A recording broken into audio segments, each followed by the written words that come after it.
चलिए बच्चों आगे चलते हैं। Next is discharging of capacitor. हम लास्ट क्लास में चार्जिंग ऑफ कैपेसिटर पढ़ रहे थे और मोर इम्पोर्टेंटली हम लोग है ना इक्वेशंस लिखना सीख रहे थे, उनको सॉल्व करना सीख रहे थे। इसी तरह से हमारे पास एक छोटा सा केस और है जिसमें हम कैपेसिटर को अब डिस्चार्ज करेंगे। पहले हम लोगों ने चार्ज किया था, अब हम उसी कैपेसिटर को डिस्चार्ज करते हैं। डिस्चार्ज करते वक्त कितना कैपेसिटर पर किस टाइम पर कितना चार्ज रहेगा, करंट कितना रहेगा, एनर्जी कितनी रहेगी, हीट लॉस कितनी होगी, इन सब बातों को हम बड़े आराम से डिस्कस करेंगे। ठीक, तो सिचुएशन सुनिए बच्चों। आपके पास एक कैपेसिटर है ऐसे, जिसका कैपेसिटेंस है C, यहाँ चार्ज है Q, यहाँ चार्ज है -Q, और इस रीजन में ऐसे इलेक्ट्रिक फील्ड है, अच्छी खासी इलेक्ट्रिक फील्ड है, तो ऑफ कोर्स अच्छी खासी एनर्जी भी है। मैंने इस कैपेसिटर की प्लेट्स को एक रेजिस्टेंस के थ्रू जोड़ दिया है, ऐसे एक रेजिस्टेंस है और इस रेजिस्टेंस के थ्रू मैंने कैपेसिटर की दोनों प्लेट्स को ज्वाइन कर दिया t = 0 पर। ठीक है, अलग अलग टाइम पर हम बातें डिस्कस करते हैं कि अलग अलग टाइम पे क्या होगा। तो पहले तो ये डिस्कस करते हैं कि t = 0 पर क्या होगा। t = 0 पर कैपेसिटर पर चार्ज अचानक से तो चेंज होगा नहीं। यहाँ पर चार्ज Q, यहाँ पर charge -Q, of course electric field ऐसे आएगी, यहाँ पर इलेक्ट्रिक फील्ड है तो ऑफ कोर्स एनर्जी भी है। t = 0 पर क्या कहानी होगी जरा देखना। t = 0 पर यहाँ का अगर पोटेंशियल 0, यहाँ का पोटेंशियल 0, चलते जाओ, इलेक्ट्रिक फील्ड के अपोजिट जाओगे तो पोटेंशियल बढ़ेगा। दूसरे शब्दों में कहूँ तो इस प्लेट से इस प्लेट अगर जाओगे तो पोटेंशियल डिफरेंस आता है माइनस पहली वाली प्लेट पे charge divide by C, minus minus कितना हो गया प्लस, तो यहाँ से तक पोटेंशियल का चेंज होगा Q/C। तो अगर यहाँ का 0 है तो यहाँ का Q/C, यहाँ का Q/C, तो यहाँ का भी Q/C। और रेजिस्टेंस में आप कह सकते हो कि इस तरफ पोटेंशियल Q/C है, इस तरफ पोटेंशियल 0 है, तो करंट आएगा ऐसे, और इस करंट की वैल्यू जैसा आप देख सकते हो that is Q/C upon R, that is Q/RC। ये हमेशा करंट नहीं है, ये तो सिर्फ और सिर्फ t = 0 का है। सिर्फ बाद में करंट क्यों चेंज होगा? इसलिए चेंज होगा क्योंकि एक बार जब ये करंट आ गया तो ऑफ कोर्स ये जो करंट होगा ये इस Q को घटाएगा, ये घटेगा तो यहां से यहां तक का पोटेंशियल डिफरेंस घटेगा, यहां से यहां तक का पोटेंशियल डिफरेंस घटेगा तो यहां से यहां तक का पोटेंशियल डिफरेंस घटेगा, और यहां से यहां तक अगर पोटेंशियल डिफरेंस घटेगा तो ऑफ कोर्स करंट भी लगातार घटेगा। तो ये तय है कि लगातार समय के साथ आपका जो करंट है वो डिक्रीज करेगा, घटेगा, कम होना स्टार्ट होगा। कोई बात नहीं, किसी t टाइम बाद सिचुएशन क्या होगी उसको भी एनालाइज कर लेते हैं। किसी टाइम t टाइम बाद सिचुएशन ऐसी होगी, ये रही आपकी plate,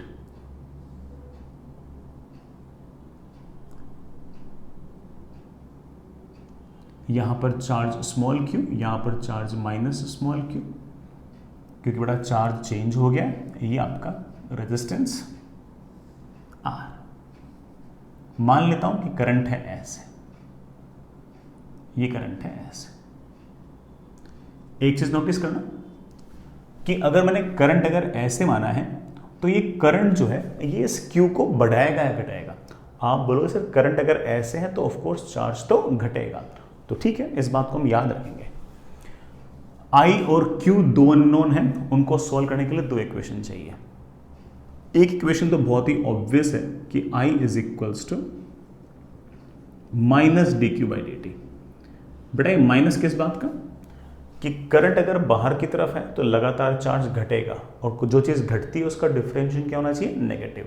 so I should be equal to -dq/dt।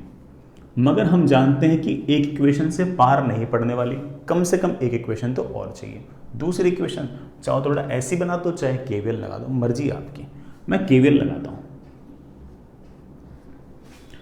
चलते जाओ, कैपेसिटर की इस प्लेट से इस प्लेट तक जाऊंगा तो पोटेंशियल चेंज आएगा माइनस पहली वाली प्लेट पे चार्ज डिवाइड बाय सी, पहली वाली प्लेट पर चार्ज है माइनस क्यू अपॉन सी। चलते जाओ चलते जाओ, रेजिस्टेंस में करंट की तरफ जाओगे तो minus I R and it should be equal to 0। मेरे पास आ गया Q by R C is equals to I, and I as we know it very well that is minus D Q by D T. वो ऊपर वाले equation से मैंने लिख दिया उसको। This is my equation number 2, और जहां पर आई लिखा हुआ था वहां पर मैंने minus D Q by D T लिख दिया। अब तो हो जाएगा सॉल्व।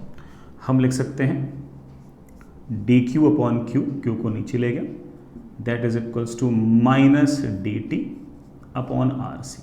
इंटीग्रेट इंटीग्रेट, जब टाइम 0 था तो इनिशियली आपका स्मॉल क्यू कैपिटल क्यू था, बिल्कुल शुरुआत में चार्ज बड़ा प्लेट पर कैपिटल क्यू था।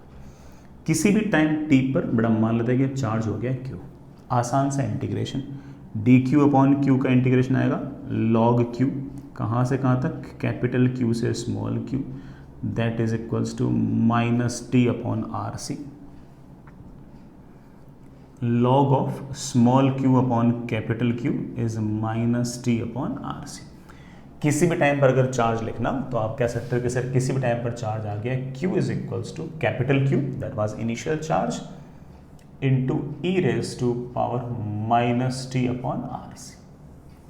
तो किसी भी टाइम पर आपकी प्लेट पर जो चार्ज होगा it will be like this, और हम देख पा रहे हैं कि ये चार्ज लगातार एक्सपोनेंशियली डिक्रीज हो रहा है, होना भी चाहिए। हम इसको ऐसे लिख सकते हैं Q is equals to capital Q e raise to power minus T upon tau. हाँ, ये चार्ज बच्चों किसी भी टाइम पर आपके पास जो चार्ज है वो ये, और ये चार्ज है Q, ये है time T, t is equals to 0 पर चार्ज कैपिटल Q था और लगातार एक्सपोनेंशियली घटेगा घटेगा घटेगा। अगर कोई मुझसे पूछ ले कि सर एक टाइम कांस्टेंट बाद कितना चार्ज होगा, तो बड़ा t को टाउ रखना, e की पावर -1 याद ही करा रखी मैंने आपको, 0.37 होगी, तो एक टाइम कांस्टेंट बाद चार्ज घटकर हो जाएगा 0.37 Q। अगर कोई मुझसे पूछ ले कि सर 2 टाइम्स टाइम कांस्टेंट बाद क्या होगा, तो टाइम को 2 टाउ रखो, टाउ से टाउ कैंसिल हो गया, e की पावर -2, e की पावर -2 होगा 0.37 का स्क्वायर, तो चार्ज आ जाएगा 0.37 का स्क्वायर टाइम्स Q। मैं जनरल भी लिख रहा हूँ, अगर टाइम की वैल्यू n टाइम्स टाउ हो गई है तो चार्ज ऑन कैपेसिटर आ जाएगा Q e की पावर माइनस, t को बड़ा मैं लिख दूंगा n times tau upon tau, tau से tau cancel, that is Q 1 upon e की पावर n, या फिर 0.37 की पावर n टाइम्स Q। तो लगातार आपका जो चार्ज है वो लगातार घटते घटते घटते घटते ऐसे घट रहा है। आप रफली जानते भी कि लगभग लगभग 4 या 5 टाइम कांस्टेंट के बाद आपका जो चार्ज है ना ये नियरली टेंडिंग टुवर्ड 0 हो जाएगा, मतलब आपका कैपेसिटर एक तरह से प्रैक्टिकली अगर देखें तो फुल्ली डिस्चार्ज हो जाएगा। तो मैं एक फाइनल बात और बोल दूं कि जैसे ही आपका टाइम टेंडिंग टुवर्ड इन्फिनिटी होगा तो चार्ज ऑन कैपेसिटर आपके पास 0 हो जाएगा। तो हमने लगभग बड़ा सारी की सारी बातें लिख दी हैं। मैं एक बार जो चार्ज निकालना है उसको तो रखता हूँ, बाकी सब चीज़ें मिटाता हूँ, मुझे कुछ चीज़ें और भी निकालनी है, इतनी सी बातों से पार नहीं पड़ेगी। एज यू नो दैट कि हम और भी बातें करते हैं, करंट की बात करते हैं, पावर की बात करते हैं, ये सब बातें करते हैं, तो वो सब बातें हमें और देखनी है। किसी भी टाइम पर सर्किट में कितना करंट होगा, तो आप बोलो sir current is basically minus D Q by D T. तो इसको डिफरेंशिएट कर दो, इसको डिफरेंशिएट किया तो मेरे पास आ गया माइनस से तो minus cancel, Q upon R C e raise to power minus T upon R C, या फिर दैट इज इक्वल्स टू, ये बड़ा आपका इनिशियल करंट है, Q अपॉन आर सी लिखना चाहो Q upon R C e raise to power minus T upon tau, ये आपका करंट, ये करंट, ये आपका टाइम, ये इनिशियल करंट है आपका Q अपॉन आर सी, और लगातार टाइम के साथ ऐसे एक्सपोनेंशियली डिक्रीज हो रहा है। ठीक है, बाकी सब बातें आप जानते ही हो। एक टाइम कांस्टेंट बाद जो करंट होगा वो इनिशियल का 0.37 टाइम्स हो जाएगा। अगर मैं इनिशियल वाले को I0 लिख दूं तो बेटा this is 0.37 times I not. अगर आपका टाइम 2 टाइम्स टाउ हो गया तो आपके पास जो करंट है उसकी वैल्यू आ गई है 0.37 का square times I not. 3 time constant बाद, 4 टाइम कॉन्स्टेंट बाद, बट आप समझ ही गए करंट लगातार इस तरह से एक्सपोनेंशियली डिक्रीज होता जाएगा। तो आपने देखा इस बात को कि चार्ज भी लगातार कैपेसिटर पर लगातार एक्सपोनेंशियली घट रहा है और सिस्टम में जो करंट है वो भी लगातार इस तरह से एक्सपोनेंशियली घट रहा है। ठीक है, अच्छे रिजल्ट थे, अच्छे रिजल्ट थे। आगे चलिए बच्चों, अगर मैं कहूं power lost through register, register जो हीट लॉस कर रहा है उसकी रेट निकालना चाहो, पावर निकालना चाहो तो आप कहोगे sir that's very easy, power through resistor is of course I square into R. किसी भी टाइम पर हमें करंट लिखना आता ही है, बड़ा सिर्फ और सिर्फ वैल्यूज रख दो और मेरे ख्याल से ये आ जाएगा क्यू स्क्वायर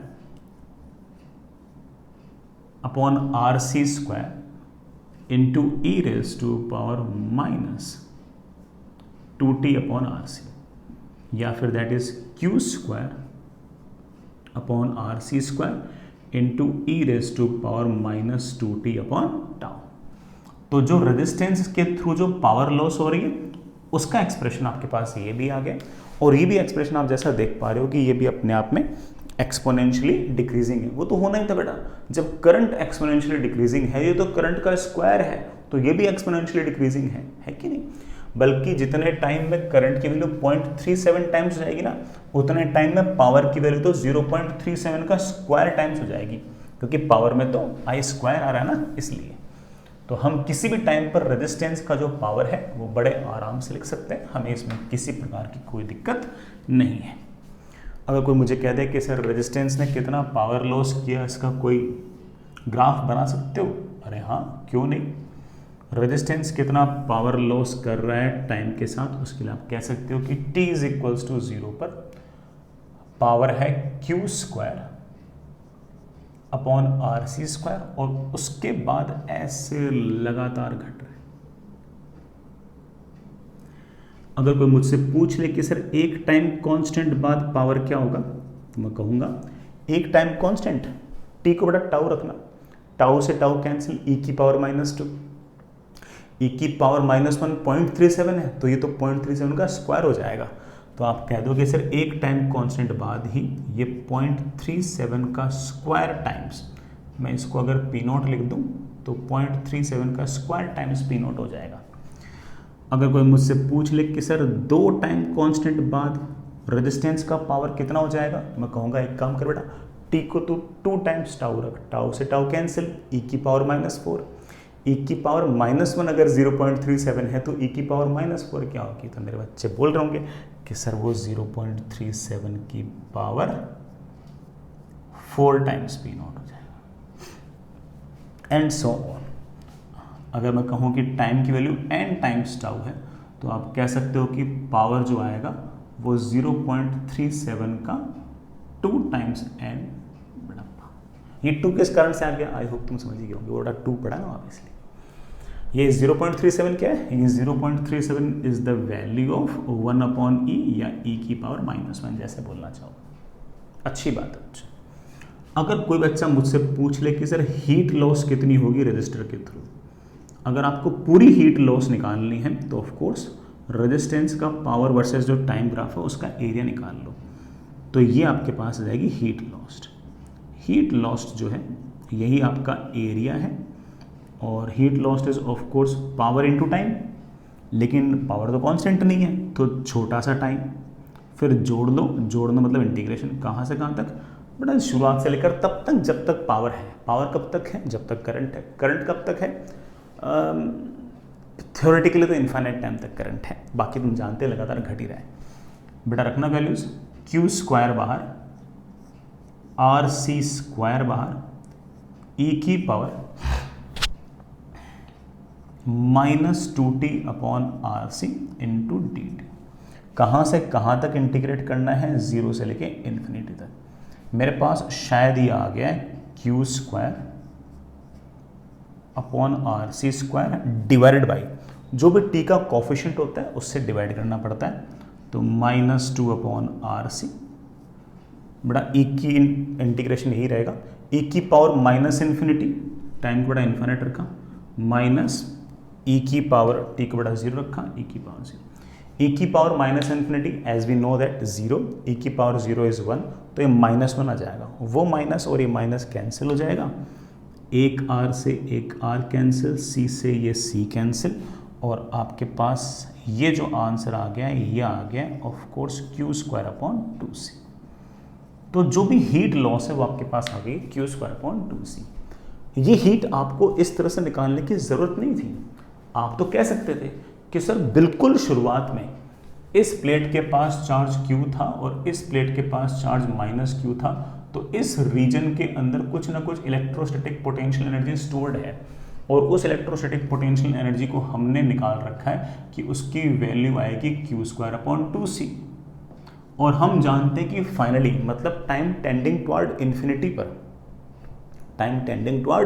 पर इन्हीं प्लेट्स पर चार्ज 0 हो गया, चार्ज 0 हो गया तो बीच में इलेक्ट्रिक फील्ड 0 हो गई है, बीच में अगर इलेक्ट्रिक फील्ड 0 हो गई तो एनर्जी डेंसिटी 0 हो गई है, एनर्जी डेंसिटी 0 हो गई तो ऑफ कोर्स अंदर स्टोर्ड इलेक्ट्रोस्टैटिक एनर्जी भी तो 0 हो गई है। या फिर दूसरे शब्दों में कहूँ तो कैपेसिटर के पास एनर्जी स्टोर्ड होती है चार्ज का ²/2C। फाइनली तो आपका चार्ज 0 है, फाइनली चार्ज 0 तो पोटेंशियल एनर्जी भी तो 0, तो इसी कैपेसिटर के पास फाइनल एनर्जी 0 है। अब हम इस बात को समझते हैं कि इस बार इस सर्किट के अंदर किसी प्रकार का कोई बैटरी तो लगा नहीं रखी है, और कैपेसिटर के पास पहले एनर्जी थी Q²/2C और अब एनर्जी है फाइनली 0, तो वो सारे के सारी एनर्जी कहाँ गई? तो आप बोलोगे सर वो सारी के सारी जो एनर्जी है वो रेजिस्टेंस के थ्रू लगातार सिस्टम से हीट की फॉर्म में लगातार डिसिपेट होती रही। तो ये जो Q²/2C है ये हम डायरेक्ट लिख सकते थे कि it is basically U initial minus U final. Sir integrate क्यों किया? आपको कन्विंस करने के लिए कि चाहे आप इंटीग्रेशन से आंसर निकालो चाहे आप लॉजिक से आंसर निकालो, आंसर्स तो सेम आएंगे। I hope that's okay. आगे चलिए, कोई बच्चा मुझसे पूछ ले कि सर 0 से लेकर टाउ तक मतलब एक टाइम कांस्टेंट के अंदर कितनी हीट लॉस होगी? बिल्कुल सोच सकते हैं, बस लिमिट जो है वो 0 से इन्फिनिटी ना लगाकर मैं 0 से टाउ तक लगा दूंगा, बस इतना सा काम करना है, कोई बहुत बड़ा इसमें फर्क नहीं पड़ेगा। तो इसी में मैं लिख दूं,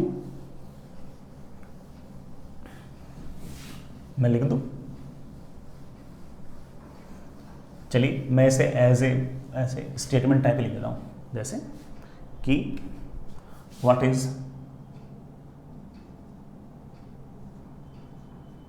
energy lost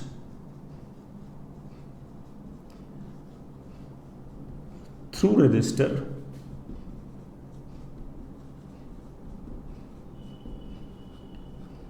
in time interval t is equals to 0 to t is equals to tau या फिर r से।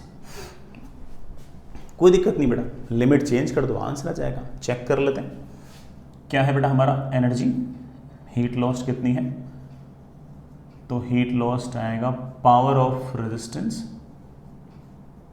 इंटू डी टी, आपका Q² अपॉन RC² तो बाहर, integration of e raise to power -2t upon tau लिखना चाहो tau लिख सकते हो, r से लिखना चाहो r से लिख सकते हो, कहाँ से कहाँ तक? 0 से लेकर r से तक,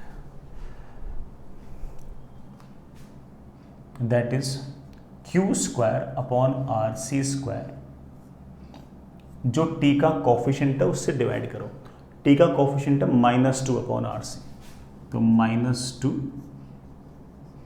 अपॉन RC,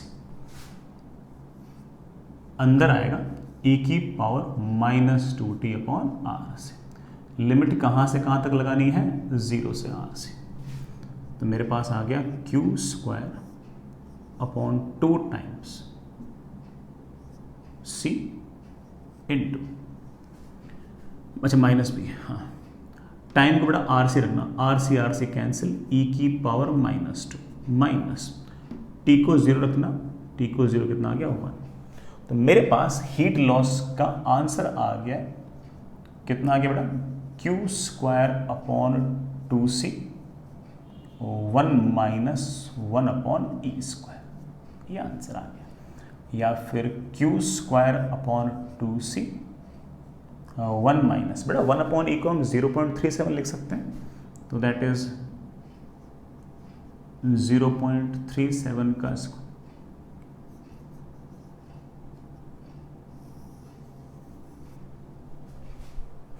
ये हमारी हीट लॉस आ गई, ये हमारी हीट लॉस है।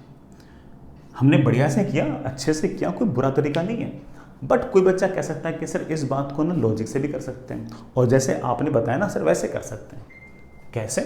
देखो देखो, t इज इक्वल्स टू 0 पर आपकी जो कैपेसिटर की जो प्लेट्स हैं उन पर चार्ज है कैपिटल Q, और उनके बीच में इलेक्ट्रिक फील्ड है ऐसे, एनर्जी डेंसिटी है ऐसे, तो इनिशियल एनर्जी है Q स्क्वायर अपॉन 2c। ठीक है,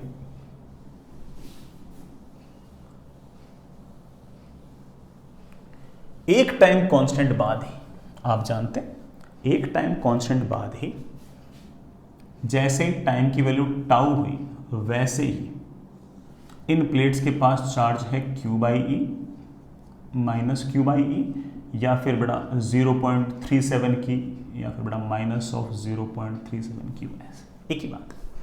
तो ऑफ कोर्स चार्ज घट गया है, चार्ज घट गया है तो कैपेसिटर के पास जो एनर्जी है वो भी घट गई है। अब कितनी एनर्जी है? तो आप बोलो सर एक टाइम कांस्टेंट बाद अब एनर्जी है चार्ज का स्क्वायर अपॉन 2 टाइम्स c।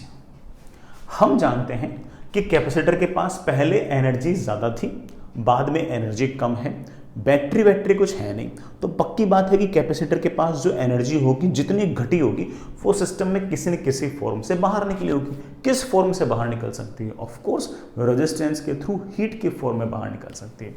तो आप कह सकते हो कि सर इस केस में मैं फिर से लॉजिक से कह सकता हूँ कि heat is basically you initial minus you final. You initial is Q square upon 2c minus Q square upon 2c e square, that is Q square upon 2c 1 minus 1 upon e square. बेटा check कर लो कि हमने integration से भी ये answer निकाला और हमने लॉजिक से भी यही आंसर निकाला। चाहे आप इंटीग्रेशन से निकालिए चाहे आप लॉजिक से निकालिए, दोनों से आपके आंसर बड़े आराम से मैच करेंगे, किसी प्रकार की कोई दिक्कत नहीं आएगी। आई होप इट्स ओके, चल जाएगा। चलिए बच्चों, ये हमारे डिस्चार्जिंग की कहानी थी। मैंने इसमें सारी बातें बता दी, बट फिर भी है ना आप सेक्शन डी के सवाल करने के लिए करंट का जो एक्सप्रेशन है वो और जो चार्ज का एक्सप्रेशन है उतना याद रख लो। बाकी हीट वीट ये पावर वावर तो आप सोच ही लोगे, वो तो इतना बड़ा टास्क नहीं है, वो तो हो जाएगा अपन से, है ना। चलिए आगे चलिए बच्चों।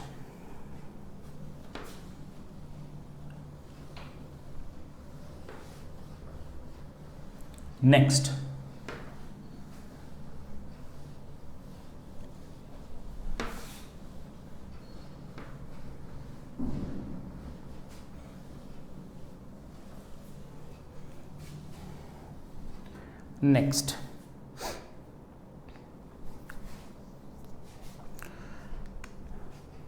हेडिंग लिखिए बेटा।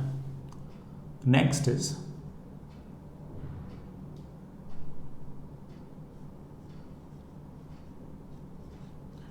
Capacitor with dielectric. डाइलेक्ट्रिक बोल दो, इंसुलेटिंग मीडियम बोल दो, एक ही बात है। अगर कैपेसिटर को अगर डाइलेक्ट्रिक के साथ अगर स्टडी करते हैं तो उसमें क्या क्या बातें सुनिएगा। हालांकि डाइलेक्ट्रिक के कारण क्या क्या होगा वो हमने अलग से बड़ा एक लेक्चर में पढ़ रखा है कि डाइलेक्ट्रिक में किस तरह से पोलराइजेशन होती है, कैसे उसका बाउंडेड चार्ज होता है ना, वगैरह वगैरह हम सारी बातें पढ़ चुके हैं और उनका रोल है यहाँ पर, ठीक है। तो चाहो तो आप एक बार फिर से देख सकते हो, बिल्कुल कंडक्टर में लास्ट में पढ़ाया था, कंडक्टर वाली चैप्टर में बिल्कुल लास्ट में पढ़ाया था, देखना चाहो देख सकते हो। बाकी मेरे ख्याल से ना अभी थोड़े दिनों के तो पहले की बात है, तो आपको पहले से याद भी होगी, कोई मेरे ख्याल से इतना इशू नहीं होगा। फिर भी मैं बातें बोल भी रहा हूँ, सुनिए बच्चों। आपके पास ये एक कैपेसिटर की प्लेट, ये एक दूसरे कैपेसिटर की प्लेट, इसका क्रॉस सेक्शनल एरिया ए, इसका क्रॉस सेक्शनल एरिया ए, दोनों प्लेट्स के बीच में जो सेपरेशन है वो आपके पास डी है, बीच में एयर है, तो हम जानते हैं कि इसका जो कैपेसिटेंस होगा that is of course A epsilon naught upon D. Obviously वही सेम प्लेट हो, वही सेम प्लेट हो, यहां पर चार्ज Q, यहां पर चार्ज माइनस Q, वही सेपरेशन D हो, वही सेपरेशन दोनों प्लेट्स के बीच में D हो, ये वाला एरिया A हो, और बीच में ऐसा डाइलेक्ट्रिक हो,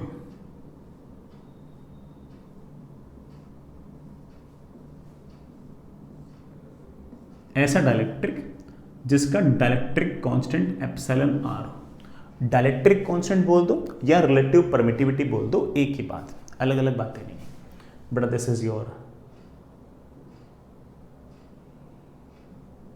डाइलेक्ट्रिक कांस्टेंट या फिर बेटा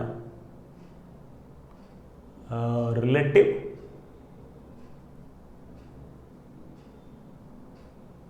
परमिटिविटी। कई जगह बेटा के भी लिखा रहता है, ठीक है, वो देख लेना तुम, है ना।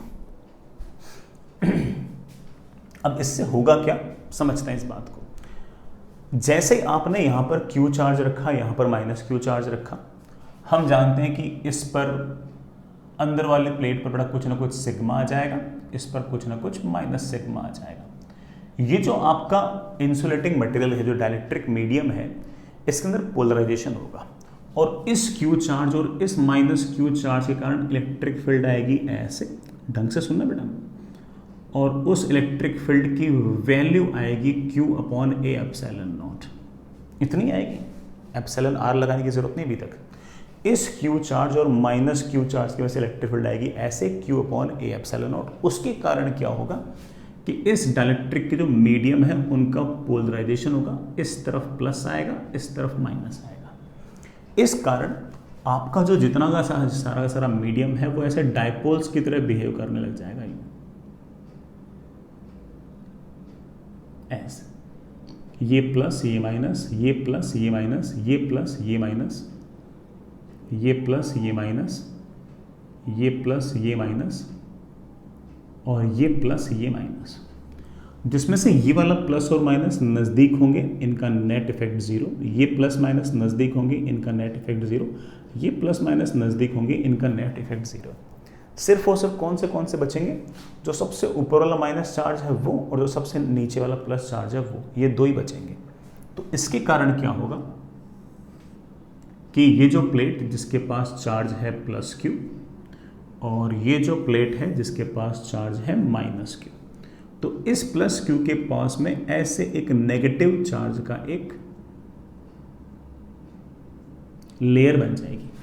इस नेगेटिव चार्ज को मैं माइनस QB कह रहा हूं। B stands for bounded charge. Again बेटा मैं इस बात को रिपीट करता हूं कि ये वाले डायग्राम हमने पहले से बना रखे हैं, हमें आते हैं, हमने कंडक्टर चैप्टर के अंदर बना रखे हैं। बिल्कुल सेम कहानी बोल रहा हूं मैं, नहीं बोल रहा, नहीं तो सिर्फ और सिर्फ कैपेसिटेंस बोल दूंगा और बातें तो बेटा वही होंगी, कैपेसिटेंस शब्द नया बोल दूंगा, बाकी तो सब बातें वही होंगी। इसी तरह से इस नेगेटिव चार्ज के पास बेटा जैसे ये पॉजिटिव था, ऐसे बेटा पॉजिटिव की लेयर बन जाएगी। तो यहां पर पॉजिटिव की एक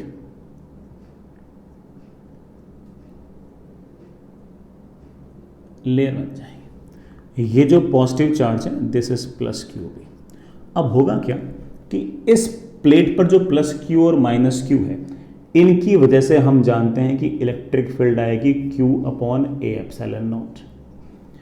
इस माइनस QB और इस प्लस QB की वजह से इलेक्ट्रिक फील्ड आएगी ऐसे, जिसकी वैल्यू होगी QB upon A epsilon not. और इस कारण से जो नेट इलेक्ट्रिक फील्ड आएगी बेटा वो आएगी दिस माइनस दिस, जिसको हम लिख सकते हैं Q minus QB upon A epsilon not. End of course ये वाली जो इलेक्ट्रिक फील्ड होगी जितनी होनी चाहिए थी उससे कम होगी, और ये इलेक्ट्रिक फील्ड जो होगी ये जितनी होनी चाहिए थी, कितनी होनी चाहिए थी, Q upon A epsilon not, उससे कम होगी। कितने टाइम्स कम होगी? एप्सिलॉन आर टाइम्स कम होगी। अगेन सारी बातें रिपीटेटिव है। इससे आप चाहो तो बड़ा ये जो बाउंडेड चार्ज है ये भी निकाल सकते हो। आप कह सकते हो कि Q upon epsilon R is Q minus Q B, और इससे मेरे पास क्यू बी की वैल्यू आ गई है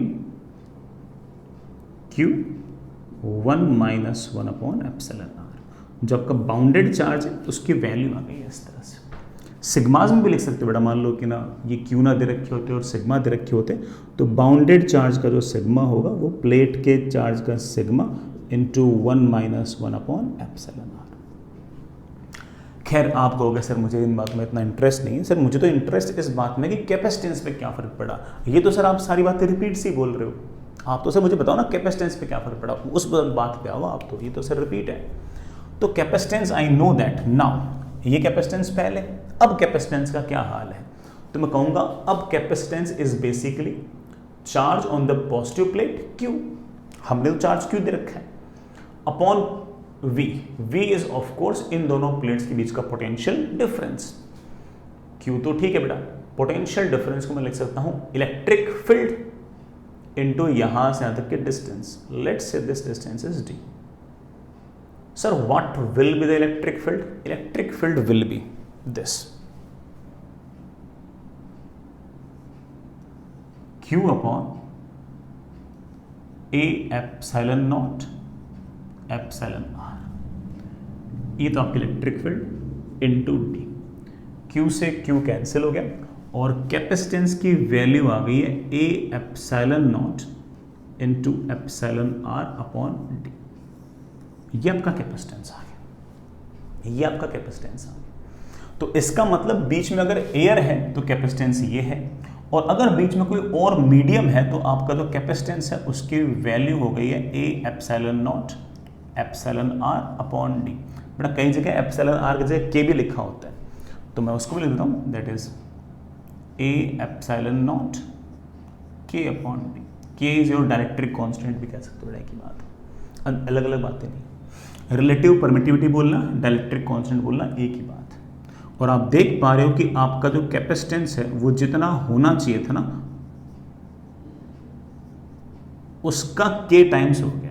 and we all know that कि चाहे आपका k बोल दो चाहे एप्सिलॉन r बोल दो, इसकी value is always greater than और इक्वल टू 1। तो इस तरह से बीच में अगर मीडियम हो, कैपेसिटर के अंदर डायलेक्ट्रिक हो, तो आपके कैपेसिटर का कैपेसिटेंस बढ़ गया है, चार्ज स्टोर करने की क्षमता बढ़ गई है, चार्ज स्टोर करने की जो उसकी कैपेसिटी थी वो बढ़ गई है।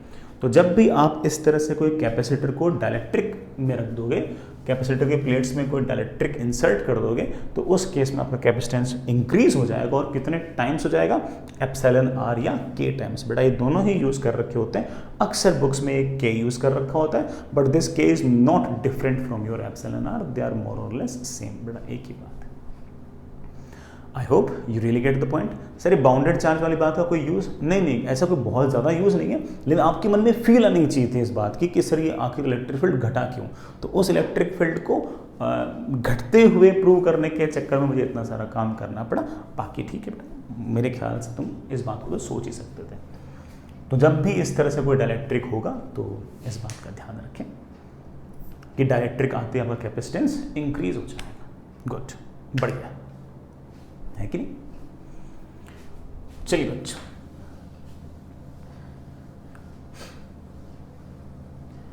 आगे चलते हैं बच्चों, आगे चलते हैं। अब हम इस बात को तो समझ ही चुके हैं कि अगर हमने कोई प्लेट्स के बीच में अगर कोई मीडियम रख दिया, ऐसा मीडियम जिसका डायलेक्ट्रिक कांस्टेंट लेट से एप्सिलॉन आर है, तो कैपेसिटेंस भी एप्सिलॉन आर टाइम्स हो जाएगा। एनर्जी वगैरह के साथ क्या होगा, इस बात को हम हल्का सा सोच सकते हैं। सुनिए बेटा, मैं एक छोटी सी कंडीशन है ना आप लोगों के साथ डिस्कस करना चाहूँ। ये plate charge Q, oh sorry,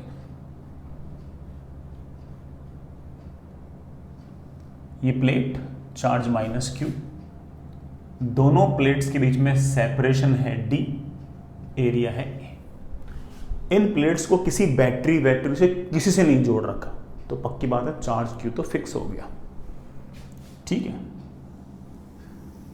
दूसरे केस में, तो पहला केस था, दूसरे केस में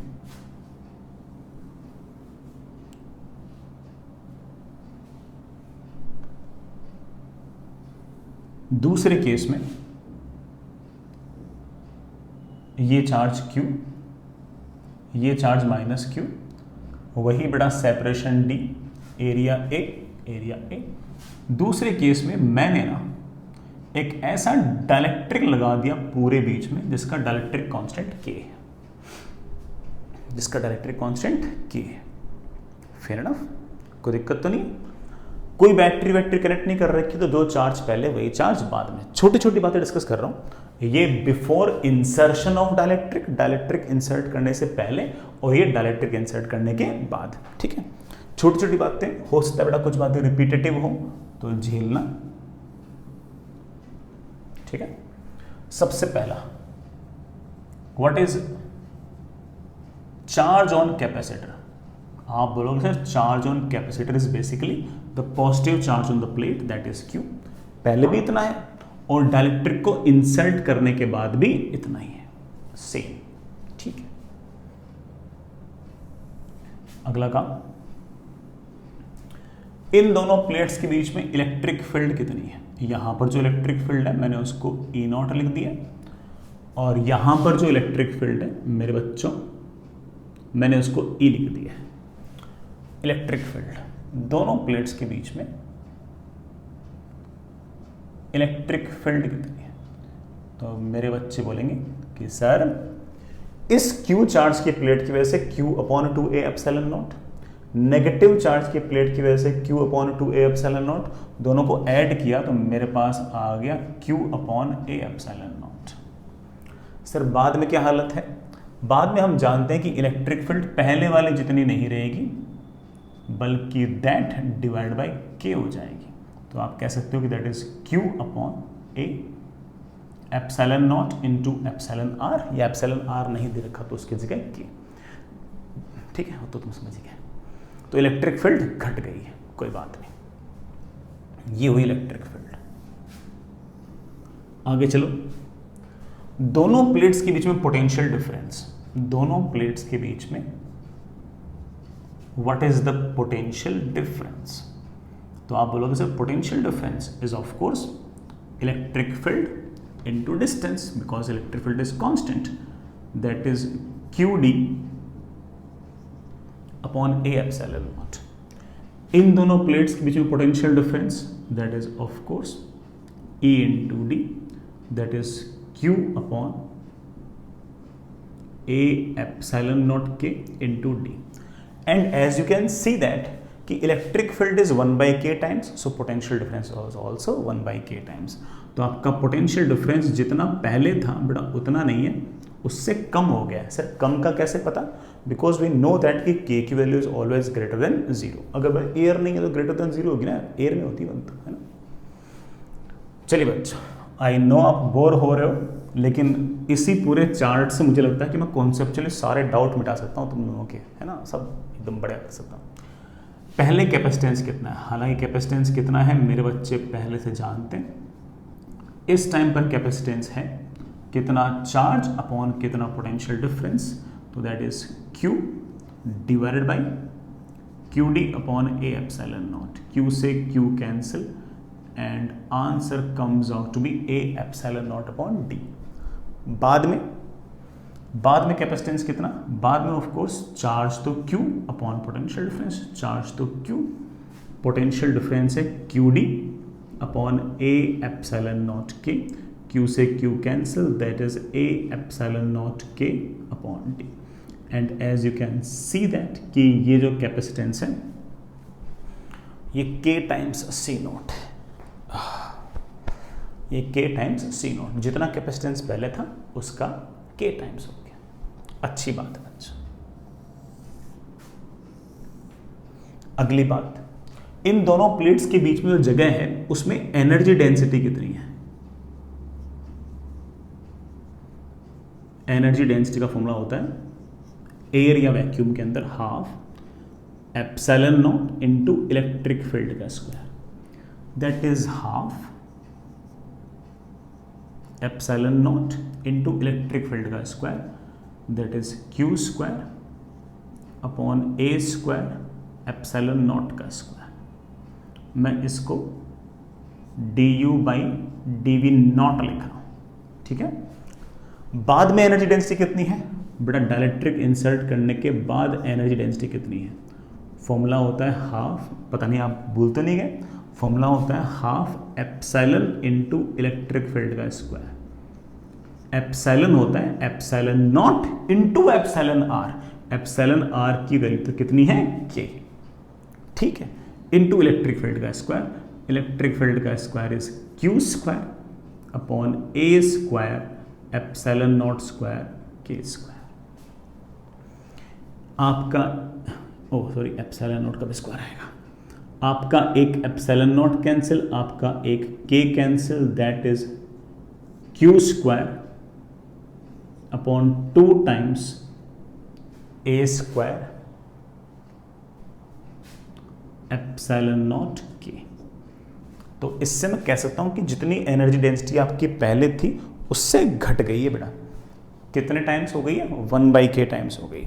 तो आप कह सकते हो कि sir basically this energy density is 1/k times जितनी एनर्जी डेंसिटी पहले थी।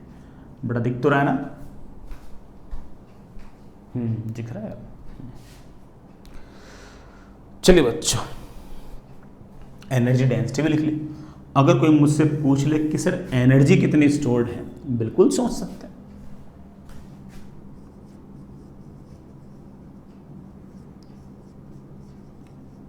What is energy stored, energy stored आएगी energy density into volume. Energy density है Q square upon 2 times A square epsilon naught into कितने volume के अंदर है ये एनर्जी डेंसिटी, तो आप बोलो सर एरिया इनटू डी। ये हमारे पास आंसर आ गया, that is Q square D upon 2a epsilon not. ये जो a एप्सिलॉन नॉट अपॉन सी, इसको हम पहले जानते हैं कैपेसिटेंस, तो this is your Q square upon 2c not.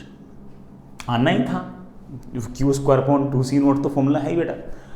बाद में एनर्जी कितनी है, बाद में एनर्जी है energy density Q square upon 2 times A square epsilon naught K into volume. Volume is cross sectional area into distance, A से A cancel, और हमारे पास आ गया this is Q square upon 2 times A epsilon naught K upon D. ये आपके बाद का कैपेसिटेंस है, लिख दो बेटा, दिस इज सी। इसको आप ये भी लिख सकते हो, that is Q square upon 2 times के टाइम्स सी, या फिर आप ये भी कह सकते हो कि सर क्यू स्क्वायर सॉरी के टाइम्स सी नॉट। नया वाला जो कैपेसिटेंस है ये पुराने वाले कैपेसिटेंस का के टाइम्स है। और आप कह सकते हो कि सर ये है ना, पहले जितनी एनर्जी थी ना उसकी अपॉन की, सर एनर्जी घट गई है। बिल्कुल बेटा, एनर्जी घट गई है।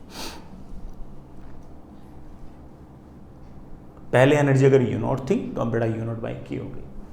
हमने इतनी सारी बातें बिल्कुल बेसिक से सोची, इन बातों को हम डायरेक्ट भी कह सकते थे। कैसे कि देखो, मैं ऐसे बोलता मेरे बच्चों को कि देखो बेटा, पोटेंशियल एनर्जी के फॉर्मूले बहुत सारे होते हैं। हाफ CV स्क्वायर भी होता है, क्यू स्क्वायर बाई 2c भी होता है, और half into Q into V भी होता है,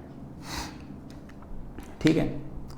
इनमें सबसे अच्छा फॉर्मूला ये है, क्योंकि प्लेट्स पर पहले और बाद में चार्ज तो सेम ही है, चार्ज तो सेम ही है। तो आप कह सकते हो कि आपका कैपेसिटेंस जो है वो के टाइम्स हो गया है। तो इनिशियल एनर्जी आपके पास आएगी Q square upon 2c not, तो फाइनल एनर्जी आपके पास आएगी क्यू स्क्वायर अपॉन 2 टाइम्स बाद का कैपेसिटेंस। बाद के कैपेसिटेंस को आप लिख सकते हो इनिशियल वाला कैपेसिटेंस इंटू के। तो आपकी जो इलेक्ट्रोस्टैटिक एनर्जी है वो घट गई, और घटने के पीछे कारण क्या है, कैपेसिटेंस का बढ़ना। सर कैपेसिटेंस बढ़ने से एनर्जी घट जाएगी, बिल्कुल फॉर्मूला करना बेटा वाली बात। क्यू तो सेम है और सी नीचे आ गया, सी जितना बड़ा होगा बेटा एनर्जी उतनी छोटी। कंपैरिजन में दोनों में क्यू सेम है, पोटेंशियल सेम नहीं है, क्यू सेम है। तो मैंने हाफ CV स्क्वायर फॉर्मूला ना लगाकर मैंने फॉर्मूला लगाया आपका क्यू स्क्वायर बाई 2c। ये लगाना आसान था क्योंकि चार्ज तो सेम था, और कैपेसिटेंस जैसे हमने कहा कि अरे भाई के टाइम्स हो गया तो एनर्जी आपकी 1/k टाइम्स हो गई। अगर कोई बच्चा जिद ही पकड़ ले कि sir half C V square लगाऊंगा तो भी उसका आंसर आएगा। सर कैसे आएगा? बड़ा ऐसे आएगा कि आपका जो कैपेसिटेंस है वो तो के टाइम्स हो गया है, लेकिन ज़रा ध्यान से देखो कि आपका जो पोटेंशियल डिफरेंस था ना वो 1/k टाइम्स हो गया है, तो उसका स्क्वायर करोगे तो 1/k स्क्वायर आ जाएगा। यहाँ पर k आएगा, यहाँ पर 1/k स्क्वायर आएगा, तो 1/k बच जाएगा। तो आपकी जो एनर्जी है वो 1/k टाइम्स आ जाएगी। आपकी एनर्जी 1/k टाइम्स आएगी।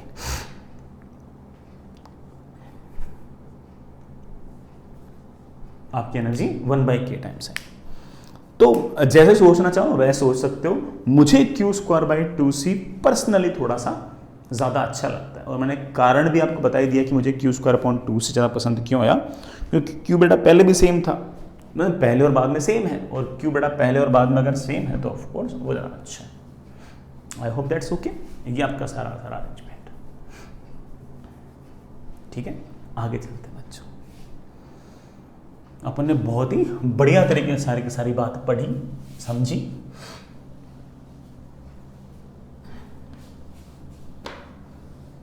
और बातें भी डिस्कस करते हैं बच्चों, कोई जल्दबाजी नहीं अपन को, है ना। अपन बहुत ही डिटेल में जितने कन्फ्यूजन हो सकते हैं ना कैपेसिटर में, ऐसे हम सारे कन्फ्यूजन इस तरह के चार्ट वार्ट बनाकर बड़े आराम से निपटा सकते हैं। और उसमें नोटिस किया होगा कि जो चीज़ फॉर्मूले से निपट सकती थी ना, मैंने उस चीज़ को भी फॉर्मूले से नहीं निपटाया, मैंने उसको भी बिल्कुल पूरा ढंग से बताया कि देख एनर्जी पहले इलेक्ट्रिक फील्ड ये थी, फिर एनर्जी डेंसिटी ये है, फिर एनर्जी डेंसिटी से एनर्जी ये है, देख किस तरह से एनर्जी चेंज हुई। फॉर्मूले से भी हमने देखा कि वही रिजल्ट आ रहा था, और जो हमारे बेसिक इलेक्ट्रोस्टैटिक्स के जो कॉन्सेप्ट थे उनसे भी आंसर सेम आ रहे हैं। वो तो नहीं थे, बात तो बड़ा सेम ही है, अलग अलग थोड़ी है ना। एक सिचुएशन अपन और कंसिडर करते हैं।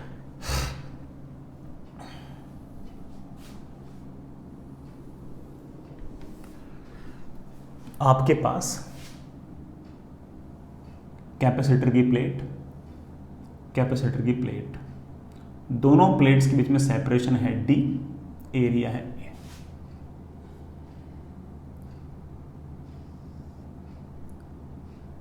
बैटरी ऐसे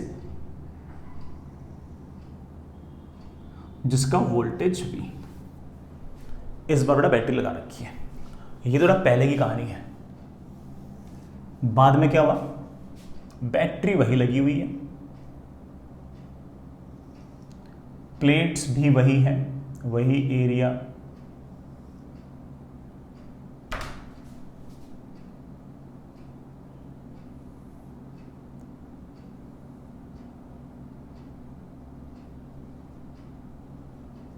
वही एरिया। बस मैंने इस बार एक डाइलेक्ट्रिक रख दिया है दोनों प्लेट्स के बीच में, ऐसा डाइलेक्ट्रिक जिसका डाइलेक्ट्रिक कांस्टेंट K है, जिसका डाइलेक्ट्रिक कांस्टेंट K है। पिछले सवाल में, पिछली सिचुएशन में और इस सिचुएशन में बड़ा अंतर तो आप समझ ही गए होंगे। पिछली बार ना कैपेसिटर के पास चार्ज फिक्स था, इस बार चार्ज फिक्स नहीं, पोटेंशियल डिफरेंस फिक्स है। बल्कि चार्ज तो फिक्स ही नहीं है, ये बैटरी चार्ज दे भी सकती है, ले भी सकती है, चार्ज तो चेंज हो सकता है, लेकिन क्या फिक्स है इस बार, दोनों प्लेट्स के अक्रॉस पोटेंशियल डिफरेंस फिक्स है। कर देंगे अपन, मचा देंगे अपन, और आंसर्स बहुत ही ट्रिवियल से आएंगे। लेकिन मैं जानबूझ के चार्ट वार्ट बनाकर इतना एक्सप्लेन इसलिए कर रहा हूँ क्योंकि मुझे ऐसा लगता है कि ऐसे में कुछ कन्फ्यूजन बच्चों को होते हैं, वो मैं अभी निपटा दूंगा सब। तो आराम आराम से चिन्नी चिन्नी बातें कर दें। देखो, सबसे पहला काम, दोनों प्लेट्स के अक्रॉस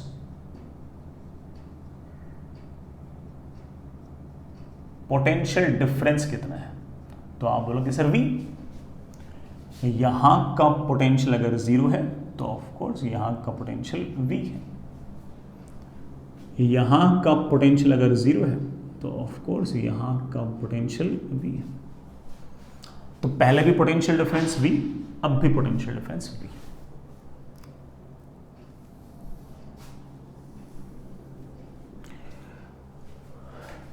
इलेक्ट्रिक फील्ड कितनी है,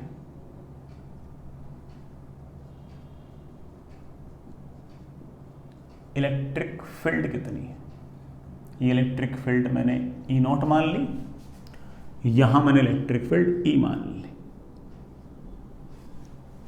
ठीक है।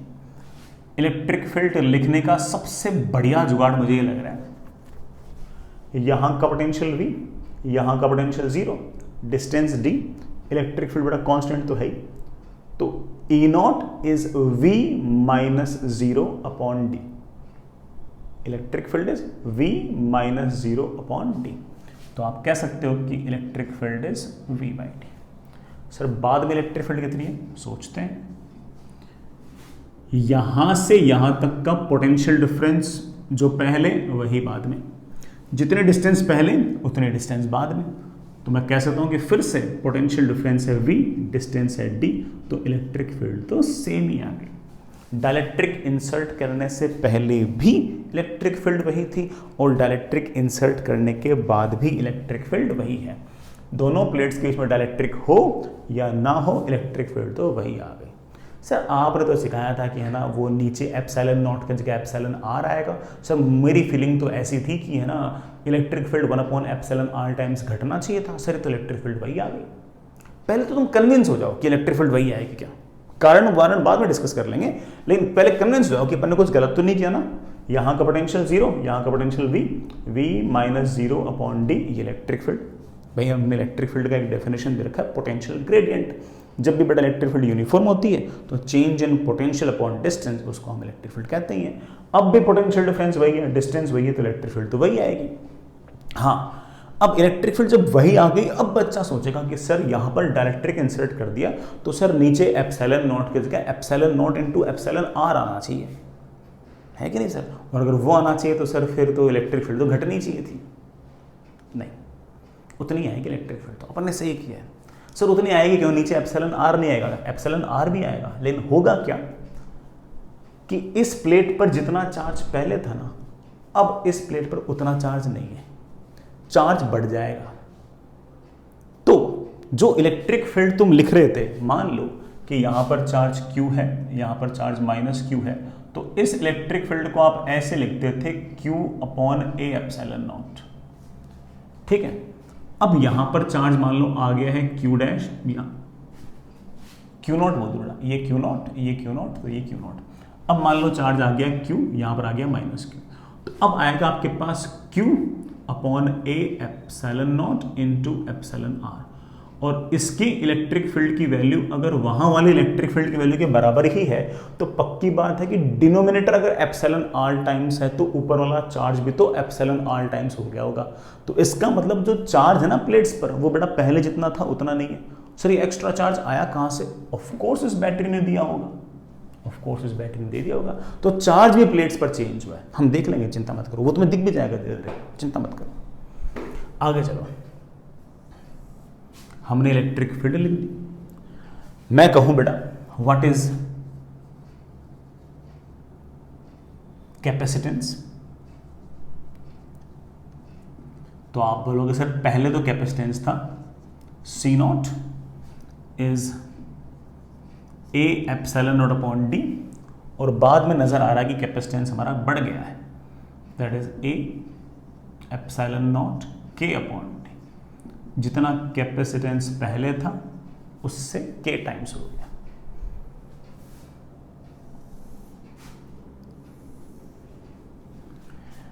ठीक है बेटा, charge on capacitor,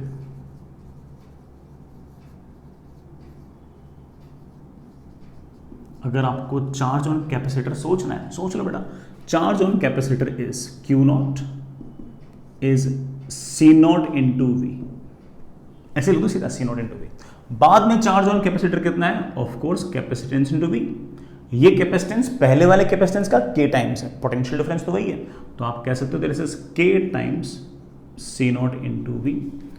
C not into V हमारा पुराना वाला चार्ज है, तो आप कह सकते हो K times Q not, K times Q not. K times Q not बोल दो, या बेटा वही मैंने जैसे कहा कि epsilon R times Q not बोल दो, एक ही बात है। तो आपने इस बात को ऑब्जर्व कर लिया होगा कि इलेक्ट्रिक फील्ड लिखते वक्त जो प्लेट पर जो चार्ज है वो भी एप्सिलॉन आर टाइम्स हो गया है। एक एप्सिलॉन आर डिनोमिनेटर में आ गया, ऊपर वाला एप्सिलॉन आर, नीचे वाला एप्सिलॉन आर कैंसिल हो गया, और आपके पास इलेक्ट्रिक फील्ड जितनी थी उतनी आ गई है। आई रियली होप आपको बात समझ में आ गई होगी। डाइलेक्ट्रिक इंसर्ट करने से फॉर्मूले में, इलेक्ट्रिक फील्ड के फॉर्मूले में नीचे epsilon naught into epsilon R आता है, लेकिन ऊपर चार्ज भी आता है। पहले वाले केस में अगर चार्ज प्लेट पर क्यू नॉट था तो बाद वाले केस में चार्ज क्यू नॉट नहीं है, चार्ज भी epsilon R times Q naught है। वो ऊपर वाला एप्सिलॉन आर और नीचे वाला एप्सिलॉन आपने देखा कैंसिल हो गया और इलेक्ट्रिक फील्ड आपके वापस से फिर से वही आ गई। बढ़िया, अच्छी बात है, तो बहुत ही बड़ी बात है।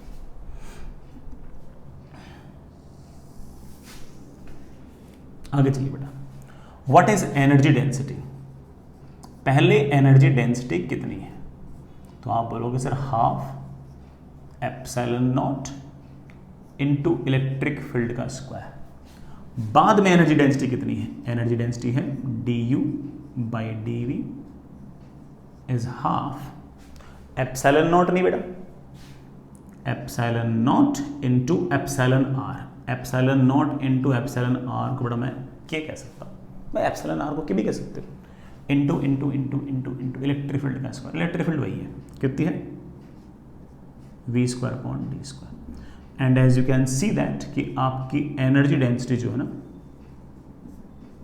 वो जितनी पहले थी उसके k टाइम्स हो गई है, k टाइम्स हो गई है। सर इलेक्ट्रिक फील्ड वही है उसके बावजूद, हाँ, क्योंकि फॉर्मूले में ना half epsilon naught into E square और डायलेक्ट्रिक हो तो half epsilon naught into epsilon R into E square का फॉर्मूला होता है, ठीक है। तो एप्सिलॉन आर को मैंने क्या लिख दिया, तो मेरे पास एनर्जी डेंसिटी तो बढ़ गई है। एनर्जी डेंसिटी अगर बढ़ गई है तो मुझे लगता है कि एनर्जी स्टोर्ड भी बढ़ गई है, क्योंकि वॉल्यूम तो वही है।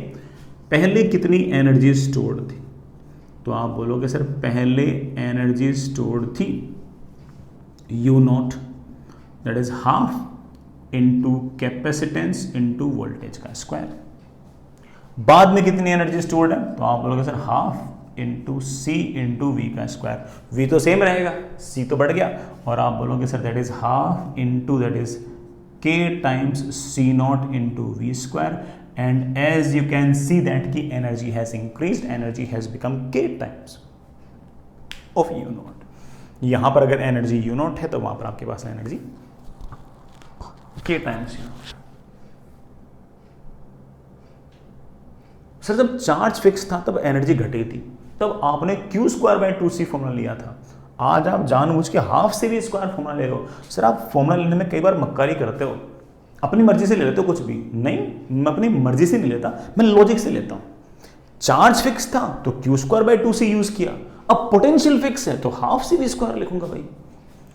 इसका ये अर्थ नहीं कि क्यू स्क्वायर बाई 2c से आंसर लगा जाएगा, क्यू स्क्वायर बाई 2c से भी आंसर वही आएगा। आप बोलोगे सर पहले एनर्जी है क्यू स्क्वायर बाई 2c, बाद में आपका चार्ज हो गया के टाइम्स, तो ऊपर के स्क्वायर आ जाएगा, नीचे कैपेसिटेंस हो गया के टाइम्स, तो नीचे के आ जाएगा, एक के से एक के कैंसिल हो जाएगा, तो आप बोल दोगे एनर्जी फिर से के टाइम्स हो गई है, एनर्जी फिर से के टाइम्स हो गई है। आई होप समझ गए इस बात को। तो क्यू स्क्वायर बाई 2c से भी वही आंसर आएगा, बस क्यू पहले और बाद में सेम नहीं है, और क्यू अगर पहले और बाद में अगर सेम नहीं है तो ऑब्वियसली मीन किए ना, मुझे बेटा थोड़ा बहुत तो एडजस्ट इसमें करना ही पड़ेगा, थोड़ा बहुत एडजस्टमेंट तो मुझे करना ही पड़ेगा। I hope it's okay. आगे चलते हैं, चलिए बच्चों,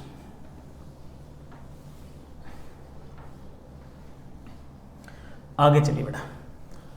नेक्स्ट इज, एक दो बातें और हैं, मैं उन बातों को भी डायरेक्ट स्टेट नहीं कर रहा, मैं उनको डिराइव कर रहा हूं, और मैं डिराइव भी इस तरह से कर रहा हूं कि आप है ना उसको एज ए मतलब सवाल मान के चलो, आखिर में कुछ अच्छा सा रिजल्ट आएगा, हम उस रिजल्ट को याद रखेंगे, और याद रखने के बाद ऑफ कोर्स है ना आगे के सवाल अपन से बन जाएंगे, कोई दिक्कत नहीं आएगी, है ना।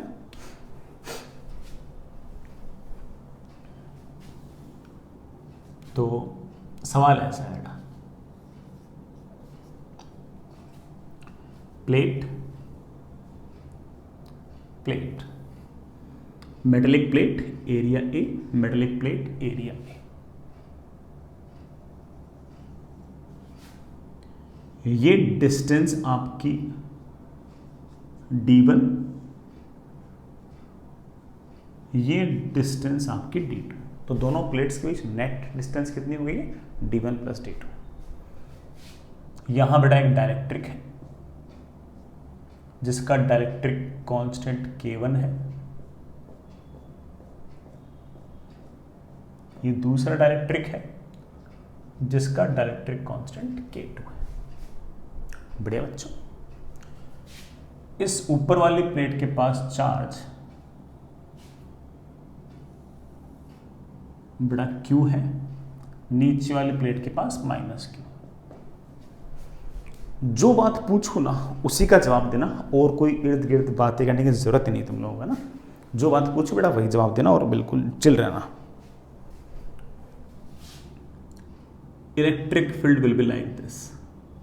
यहां पर इलेक्ट्रिक फील्ड लेट से E1, यहां पर लेट से electric field is E2। Find E1 E2। बिल्कुल कर देंगे। अगर ये डाइलेक्ट्रिक ना होता तो इस Q चार्ज की प्लेट के कारण इलेक्ट्रिक फील्ड आती Q/2A/0। इस -Q चार्ज की वजह से भी आती Q/2A/0 और नेट इलेक्ट्रिक फील्ड आती Q/A/0।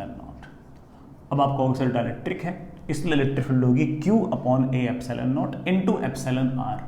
बेटा εr की वैल्यू दे रखी है K1, डाइलेक्ट्रिक कांस्टेंट, ये आपकी relative permittivity. Electric field E2 बिल्कुल लिख देंगे Q/A/0। नहीं नहीं नहीं नहीं, Q/A/0 तो इलेक्ट्रिक फील्ड तब होती जब यहाँ डाइलेक्ट्रिक ना होता। अब कितनी होगी? Divide by relative permittivity, that is your K2। बढ़िया हो गया।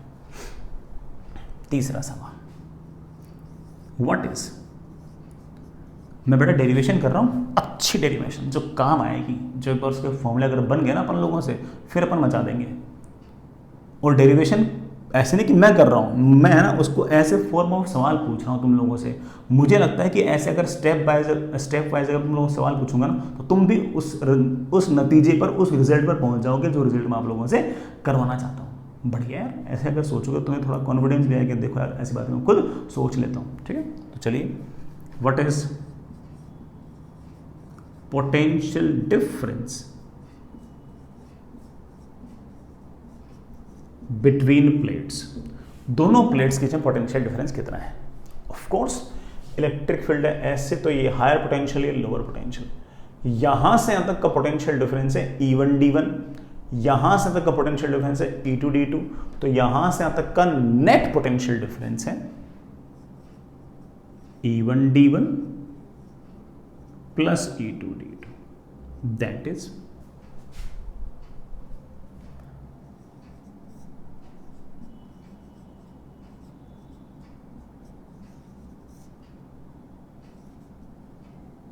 ये लीजिए बेटा, ये लीजिए पोटेंशियल। दोनों प्लेट्स के बीच का पोटेंशियल डिफरेंस भी हम लोगों ने बड़े इत्मीनान से निकाल दिया है। अच्छा, बढ़िया, मचा दिया अपन ने। Last, what is the capacitance of this system?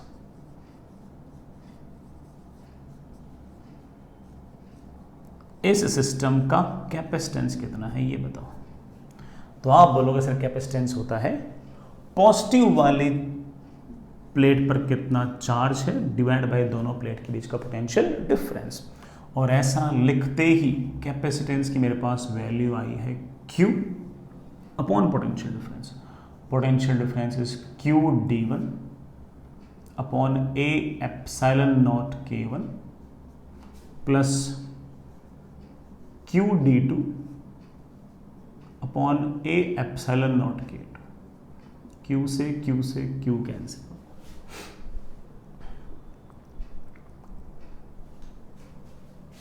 मैं इसको लिख सकता हूं 1/c is D1 upon A/0 K1। बड़ा आंसर आ चुका है, ये कैपेसिटेंस का आंसर है। ठीक है, मैं ऐसे और बातें कर रहा हूं। D2 upon A/0 K2। जरा सोचो ये क्या है और ये क्या है। हमारा आंसर तो याद चुका है, ये Q से Q कैंसिल। मैं तो आगे की बातें कर रहा हूं, जो मुझे याद करवाना तो उसकी बात कर रहा हूं कि ये क्या है। समझदार बच्चे ने सोचना स्टार्ट कर लिया होगा कि ये क्या है, समझ भी गया होगा। ऊपर वाली जो प्लेट है ना ऐसे, उसके साथ एक प्लेट और लगा दो ऐसे, ये डिस्टेंस रख दो D1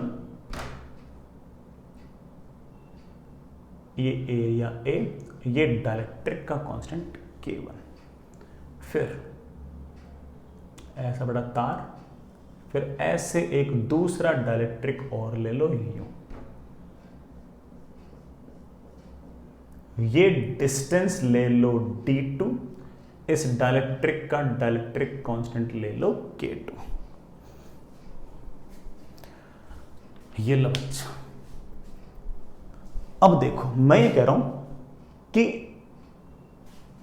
इसको एक अलग कैपेसिटर मान लो और इसको एक अलग कैपेसिटर मान लो, और इसका कैपेसिटेंस मान लो C1 और इसका कैपेसिटेंस मान लो C2, और ये मान लो कि ये दोनों आपस में कैसे हैं, सीरीज में। और अगर ये दोनों अगर सीरीज में हैं तो इन दोनों कैपेसिटर को मैं एक इकलौते कैपेसिटर से रिप्लेस कर सकता हूं, जिसको मैं लगा सकता हूं कि 1/C equivalent is 1/C1 plus 1/C2। बड़ा याद है ना, सीरीज में फॉर्मूला ये वाला लगता है। सर मैं इस C1 को कैसे लिखूंगा? बेटा C1 को तो लिखेगा K1 A epsilon naught upon D1 plus C2 को मैं लिखूंगा K2 A epsilon naught upon D, और बेटा वही रिजल्ट आ गया। तो मैं ये कहना चाह रहा हूं कि आप अगर चाहो तो जब भी इस तरह का कोई अरेंजमेंट दे रखा हो उसको आप इस तरह से डिवाइड कर सकते हो, और आप ऐसा मान सकते हो कि ये अपने आप में एक अलग कैपेसिटर है, ये अपने आप में एक अलग कैपेसिटर है, और ये दोनों कैपेसिटर आपस में कैसे जुड़े हुए हैं, सीरीज में। ऐसा नहीं कि मैंने बोल दिया और आपने मैंने बोल दिया और आपने मान लिया। हमने तो ये वाली बात पढ़ी भी नहीं थी, उसके बावजूद हम इस रिजल्ट पे आ गए थे। तो मैंने ये थोड़ी कहा कि बेटा ऐसा ऐसा मान लेना, मैंने नहीं कहा आपको, मैंने थोड़ी कहा बेटा आप कैसा मान लेना। मैं तो ये कह रहा हूं आप लोगों को बेटा हमने तो पूरा सॉल्व किया, और पूरा सॉल्व करने के बाद ये रिजल्ट आया। अब कह रहा हूं मैं तुम लोगों को कि अगर तूने इतने से इससे को अलग कैपेसिटर माना होता, इतने से इससे को अलग कैपेसिटर माना होता, और दोनों कैपेसिटर को अगर सीरीज में माना होता, तब भी तेरा आंसर तो यही आता। तो अगली बार क्या करेगा तुम? क्या करेगा? ऐसे पूरा करेगा या बेटा सीरीज में मान लेगा? तुमको सर सीरीज में मानना तो कितना आसान है, बड़े आराम से मेरा काम बन रहा है, मैं क्यों करूंगा सर ऐसे? हालांकि ऐसे भी अगर करूंगा तो मुझे कोई टाइम लगने वाला है नहीं, बट सर मेरा काम तो चल जाएगा, बिल्कुल चल जाएगा, कोई दिक्कत नहीं आएगी। तो आप बड़े आराम से इसको मैनेज कर सकते हो। मेरे ख्याल से आपको इसमें कोई इश्यू नहीं आना चाहिए। ठीक है, चलिए बच्चों, ये आपके काम आएगा बेटा, ये पक्का काम आएगा। जैसे मैं आपको एक छोटा सा सवाल पूछूं, मैं आपसे बेटा एक छोटा सा सवाल पूछूं। सवाल ऐसे, आपके पास मेटल की प्लेट, एरिया ए,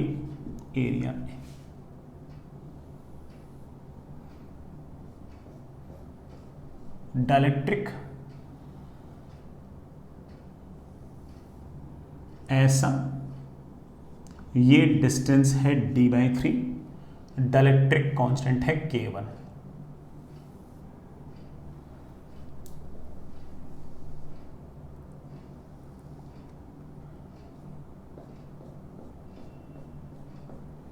ये डिस्टेंस है d/3, यहां पर डाइलेक्ट्रिक है K2, और यहां बेटा ऑफ कोर्स एयर है। टोटल बेटा दोनों प्लेट्स बीच का सेपरेशन है d/3।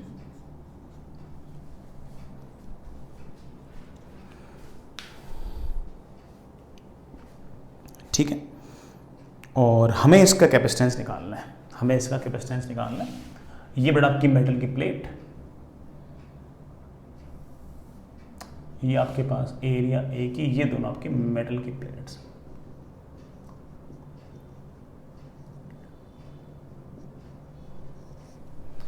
ये मेटल की प्लेट्स। फाइंड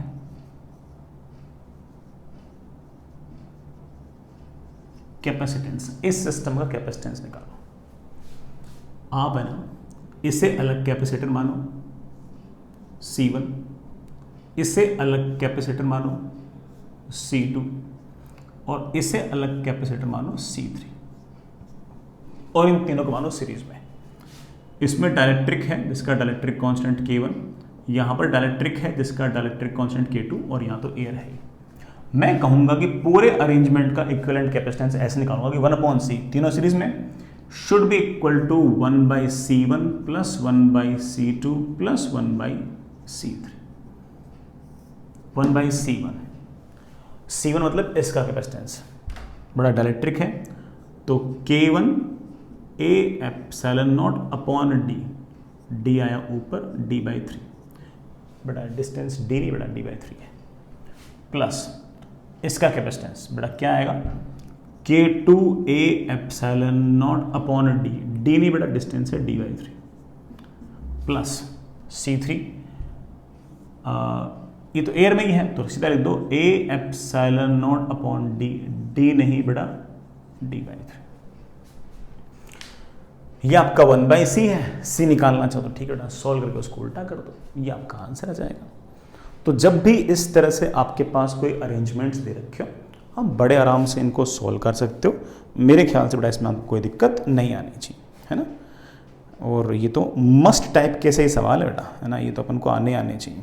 और अपन ने पूरी थ्योरी देखी है, ऐसा नहीं कि मैंने बेटा बोल दिया हो आपने मान लिया हो, आप लोग कन्विंस हो जाओ, इसलिए मैंने ज़रूर पूरा का पूरा इसको ढंग से बताया है। लेकिन जब आप एक बार समझ गए ना कि ये बात कहानी ऐसी है तो उसके बाद आपको वापस से देखने की जरूरत नहीं है कि अरे मैं पूरा देखूंगा, अरे नहीं नहीं सीरीज में मानो मस्त रहो, ठीक है, लोड देने की जरूरत नहीं है, हो जाएंगे ऐसे। चलिए बच्चों एक छोटी सी बात और, एक छोटी सी बात और सुनना बेटा, आपके पास ये मेटल की प्लेट, ये मेटल की प्लेट, दोनों मेटल की प्लेट्स के बीच का सेपरेशन है D, यहां पर एक डाइलेक्ट्रिक लगा दिया अपन ने ऐसे,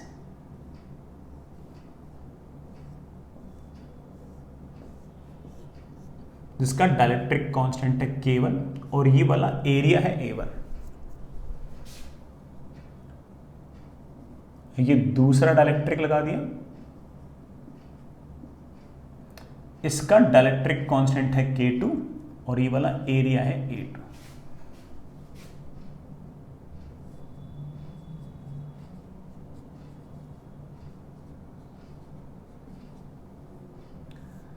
ये आपकी मेटल प्लेट, ये आपकी मेटल प्लेट।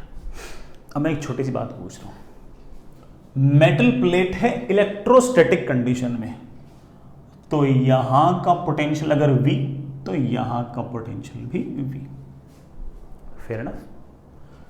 मेटल की प्लेट है नीचे वाली इलेक्ट्रोस्टैटिक कंडीशन में, तो यहां का पोटेंशियल अगर 0 तो यहां का पोटेंशियल भी 0, ठीक है। तो इलेक्ट्रिक फील्ड आएगी ऐसे, उस इलेक्ट्रिक फील्ड की वैल्यू आएगी V-0/D, यहां पर भी इलेक्ट्रिक फील्ड आएगी ऐसे, इसकी वैल्यू भी आएगी V-0/D, दोनों ही जगह इलेक्ट्रिक फील्ड की वैल्यू सेम आएगी। सर के अलग होने के बावजूद, हाँ बेटा, इसलिए क्योंकि इस तरफ जो सिग्मा होगा और इस तरफ जो सिग्मा होगा वो सेम नहीं होगा। इस तरफ जो प्लेट पर सिग्मा आएगा उसको मैंने σ1 लिख दिया है, इसको मैंने σ2 लिख दिया, क्योंकि जो इलेक्ट्रिक फील्ड होती है उसका तुम बड़ा फॉर्मूला जानते हो, एक की वजह से σ/2 एप्सिलॉन नॉट, इसकी वजह से σ/2 एप्सिलॉन नॉट, σ/एप्सिलॉन नॉट इलेक्ट्रिक फील्ड होती है। मीडियम है इसलिए एप्सिलॉन नॉट इंटू K1, ये वाली electric field should be equal to इधर वाली इलेक्ट्रिक फील्ड कितनी होगी σ2/एप्सिलॉन नॉट। ये तो तब थी जब डाइलेक्ट्रिक नहीं था, डाइलेक्ट्रिक है तो K2, एप्सिलॉन नॉट कैंसिल, हम कह सकते हैं कि σ1/σ2 should be equal to K1:K2। तो इस मेटल की प्लेट पर जो चार्ज बटा है ना बेटा, वो ऐसा नहीं कि यहाँ वाला सिग्मा और यहाँ वाला सिग्मा बराबर हो, जो रेशो K के हैं वही रेशो सिग्मा के हैं। तो इलेक्ट्रिक फील्ड में सिग्मा ऊपर आया और K ऊपर आया, दोनों कैंसिल हो गए और इलेक्ट्रिक फील्ड आपकी सेम आ गई।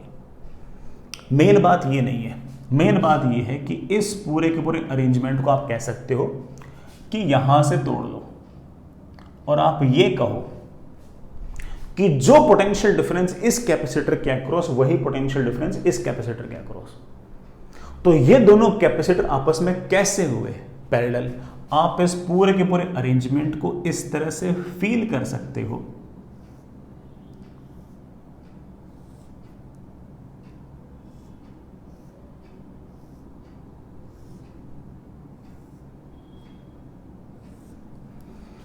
ऐसे फील कर सकते हो कि ये वाला कैपेसिटर अलग, डिस्टेंस d, एरिया A1, ये K1, इसका एरिया A2, इसकी डिस्टेंस d और इसका ये K2। And as you can see that कि इसका कैपेसिटेंस अगर C1 है और इसका कैपेसिटेंस अगर C2 है, ये दोनों पैरेलल में है, तो उनको आप ऐसे ड्रॉ कर सकते हो और आप कह सकते हो कि इक्विवेलेंट कैपेसिटेंस ऑफ कोर्स आ जाएगा, पैरेलल में है इसलिए C1 प्लस C2। बेटा पैरेलल में ये वाला फॉर्मूला लगता है, भूले तो नहीं ना, ये वाला C1 प्लस C2, इसका बोलना बेटा C1 K1 A1 epsilon naught upon D, इसका K2 A2 epsilon naught upon D.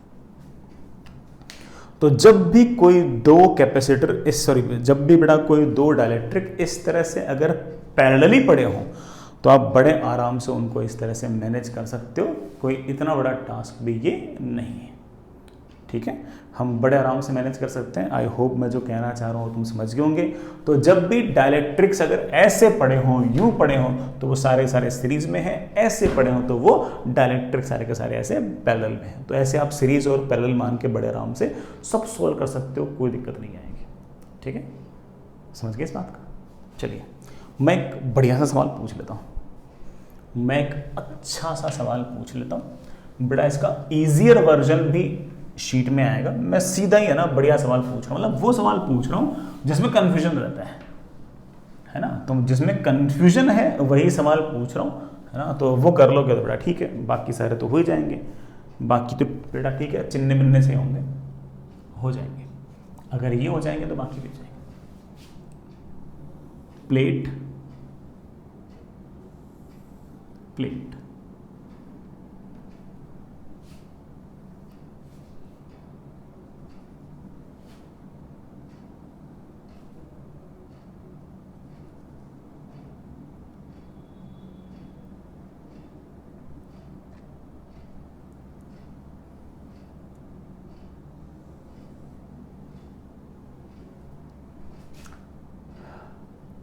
बेटा ये डिस्टेंस d/2, ये डिस्टेंस d/2, बड़ी प्लेट, बड़ी मेटेलिक प्लेट, दोनों मेटेलिक प्लेट है।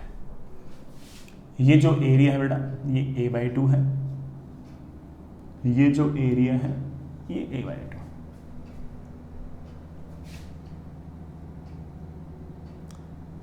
यहां डाइलेक्ट्रिक है, ऐसा डाइलेक्ट्रिक जिसका डाइलेक्ट्रिक कांस्टेंट K, यहां दूसरा डाइलेक्ट्रिक है जिसका डाइलेक्ट्रिक कांस्टेंट 2K, यहां बेटा तीसरा डाइलेक्ट्रिक है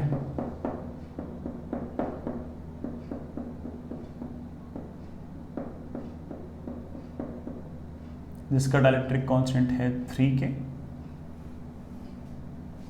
और यहां कहीं बेटा चौथा डाइलेक्ट्रिक है जिसका डाइलेक्ट्रिक कांस्टेंट 4K, ठीक है बच्चों। मुझे इस कैपेसिटर का कैपेसिटेंस निकालना है,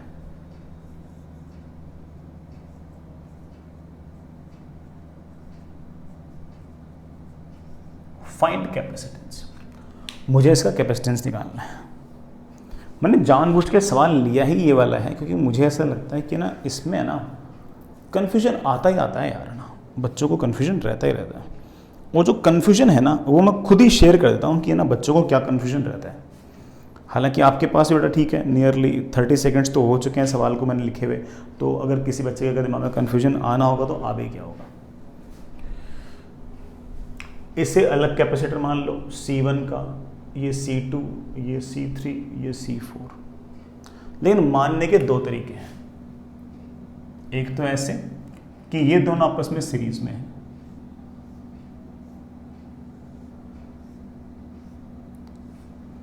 इसका कैपेसिटेंस C1, इसका कैपेसिटेंस C2, ये दोनों आपस में सीरीज में है।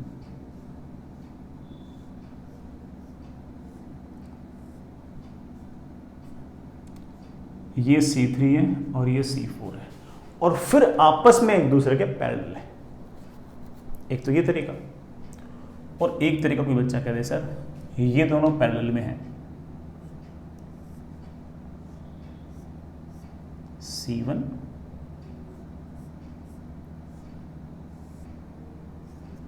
और C3। फिर ये दोनों पैरेलल में हैं,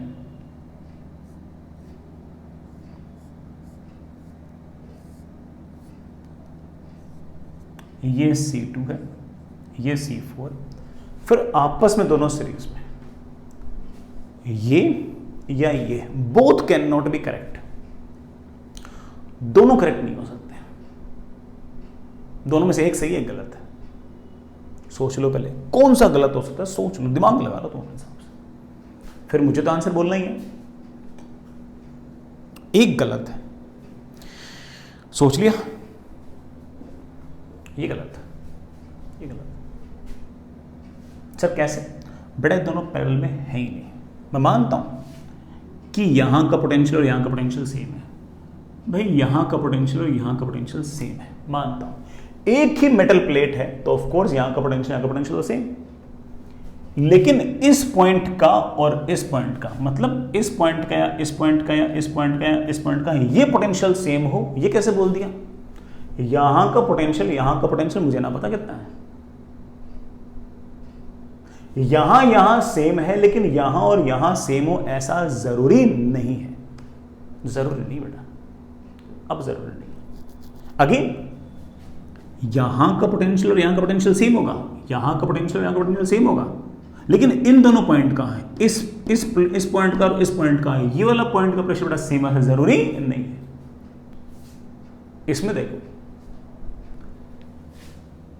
इसको मैंने हटा दिया, अब ये दोनों सीरीज में, ये दोनों सीरीज में, ये दोनों सीरीज में, ये दोनों सीरीज में। अब हम जानते हैं कि यहां का पोटेंशियल यहां का पोटेंशियल सेम, यहां का पोटेंशियल यहां का पोटेंशियल सेम, इनका तो सेम हो जरूरी नहीं, लेकिन यहां का पोटेंशियल और यहां का पोटेंशियल सेम। बस हो गया अपना काम, अपना तो काम बन गया। तो बेटा डायग्राम ये वाला गलत है, ये वाला सही है। ये C1 C2 सीरीज में है,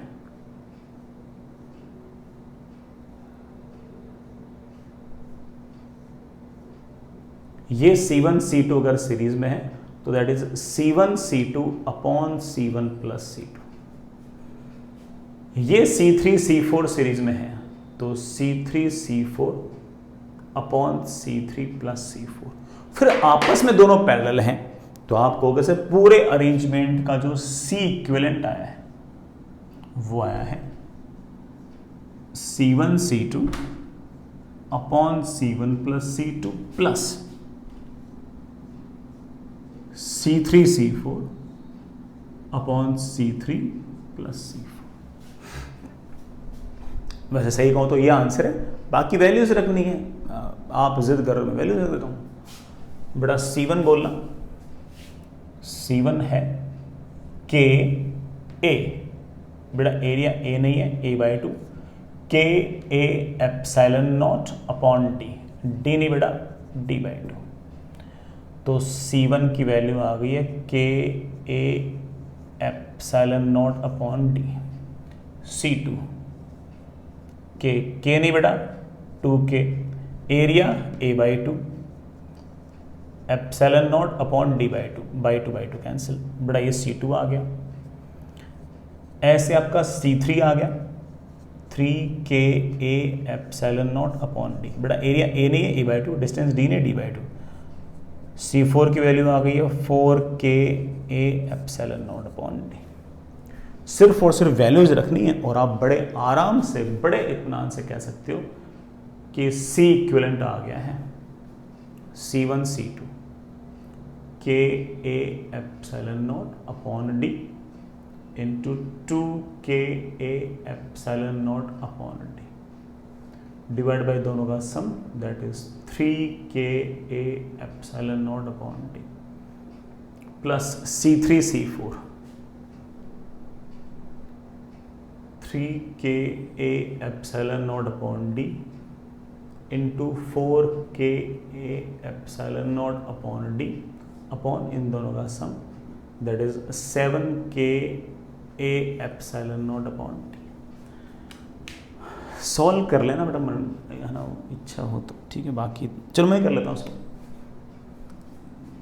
के A epsilon naught upon D, K A epsilon naught upon D, तो मेरे पास आ गया 2 K A epsilon naught upon 3d plus K A epsilon naught upon D, K A epsilon naught upon D, बड़ा ऊपर से 12 आ गया, के A epsilon naught upon 7d। ठीक है ना, मेरे ख्याल से के A epsilon naught upon D ये तो कॉमन आ गया, 2/3 प्लस 12/7, दैट इज के A epsilon naught upon D. LCM बड़ा कितना 21 आया ना, दिस इज 14 प्लस 36, तो मेरे ख्याल से बड़ा कुल मिलाकर कैपेसिटेंस आ गया 50 के ए एप्सिलॉन नॉट अपॉन 21। ये हमारा आंसर आ गया है ना। बाकी बेटा एक बार कैलकुलेशन और चेक कर लेना है ना, ठीक है, एक बार कैलकुलेशन वापस से भी चेक करना, बाकी मेरे ख्याल से ठीक है बेटा, बढ़िया ही है, ठीक है। आई होप आप इस बात समझ गए होंगे, आसान सा काम था बेटा। चलिए बच्चों, शीट में एक सवाल है बेटा, है ना, शीट में एक सवाल है, उसमें ऐसा था कि ये वाला मीडियम अलग, और यहाँ है ना ऐसे यहाँ पर पूरा मीडियम अलग, ये पूरा मीडियम अलग, तो तुम समझ गए होंगे ये दोनों आपस में सीरीज, और ये पूरा एक अलग कैपेसिटर है, तो उसको तुम ऐसे मान लेना, ठीक है। तो ये दोनों आपस में सीरीज, ये है ही बेटा, इन दोनों का जो रिजल्टेंट आएगा वो इसके साथ पैरेलल है। तो शीट में इस तरह का भी सवाल होगा, वैल्यूज मुझे याद नहीं है, तुम लोग है ना अपने हिसाब से देख लेना। तो मैंने जो सवाल में कंफ्यूजन था ना वो तो करा ही दिया, उसके बाद तो ठीक बेटा, ये तो सब चलते रहते हो जाता है सब, ठीक। चलिए बच्चा आगे चलते हैं बेटा। Next is homework. होमवर्क के अंदर जो आपका कैपेसिटर चैप्टर HCV के अंदर है, उसमें आप बेटा टिल क्वेश्चन नंबर 35 कर सकते हो एक्सरसाइज में। एक्सरसाइज में ऑब्जेक्टिव 1 ऑब्जेक्टिव 2 तो बेटा कर लिया अगर अपने हिसाब से, एक्सरसाइज में आप टिल 35 कर सकते हो, कर लेना। प्लस बेटा अपनी जो इसेंशियल शीट है, उस इसेंशियल शीट के अंदर एक्सरसाइज 1 पार्ट 1 पार्ट 2 का सेक्शन डी निपटा लो, ठीक ठाक है, इसे निपटा लो। फॉर्मूले बेटा याद हो तो अच्छी बात है, नया तो कॉपी खोल के कर लेना, कोई दिक्कत नहीं। Plus plus plus plus exercise 2 के अंदर मैच द कॉलम्स जो है ना वो निपटा देना। एक्सरसाइज 2 में मैच द कॉलम जो है वो निपटा देना, बाकी बेटा बाद में कर लेते हैं, है ना, इतना कर लो।